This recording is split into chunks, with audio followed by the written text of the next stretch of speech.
সুলতান শামসুদ্দীন ইলিয়াস শাহ ছিলেন অবিভক্ত বাংলার প্রথম স্বাধীন মুসলিম শাসক। তিনি 1342 সালে সোনারগাঁও বিজয়ের পর লখনৌতির সুলতান হন। শামসুদ্দীন ইলিয়াস শাহ অবিভক্ত বাংলার প্রথম মুসলিম স্বাধীন সুলতান ছিলেন এবং ইলিয়াস শাহী বংশের সূচনা করেন, যা 152 বছর ক্ষমতায় ছিল। ইলিয়াস শাহী বংশ 1342 সাল থেকে 1415 সাল পর্যন্ত একটানা 73 বছর অবিভক্ত বাংলা শাসন করে এবং এরপর প্রায় 20 বছর বিরতি দিয়ে আরও 52 বছর তাদের শাসন চলেছিল। সুলতান ইলিয়াস শাহের মৃত্যুর পর তার পুত্র সিকান্দার শাহ ক্ষমতায় আসেন। বাংলার ইতিহাসে তাকে মহাবীর আলেকজান্ডারের সাথে তুলনা করা হয়। সুলতান শামসুদ্দীন ইলিয়াস শাহ সিস্তানে জন্মগ্রহণ করেন এবং সিস্তানি মানুষ জাতিগোষ্ঠীর অন্তর্ভুক্ত ছিলেন।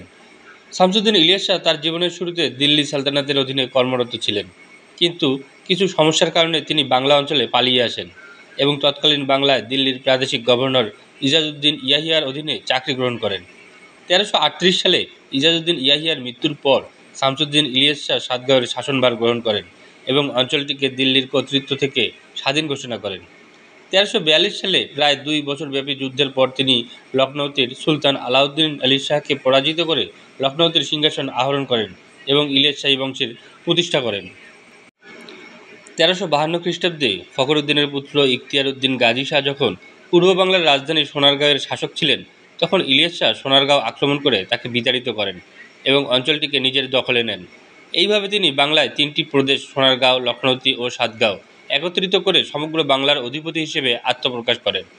ইলিয়াস শাহের রাজ্য যে কামরূপ পর্যন্ত বিস্তৃত ছিল, তা তার পুত্র সিকান্দার শাহের রাজত্বের প্রথম বছরে কামরূপের টাকশালে উৎকীর্ণ একটি মুদ্রা থেকে প্রতীয়মান হয়।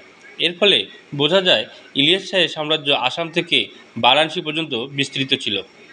1344 সালে তিনি ত্রিহুত অধিকার করেন। তখনকার ত্রিহুতের অভ্যন্তরীণ দ্বন্দ্ব সংঘাত তাকে বিজয়ের জন্য উৎসাহিত করে।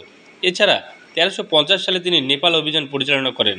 শম্ভুনাথের শিলালিপি ও নেপাল রাজবংশলিপিতে এই আক্রমণের উল্লেখ আছে, যা তার অসাধারণ সেনানায়কত্বের পরিচায়ক।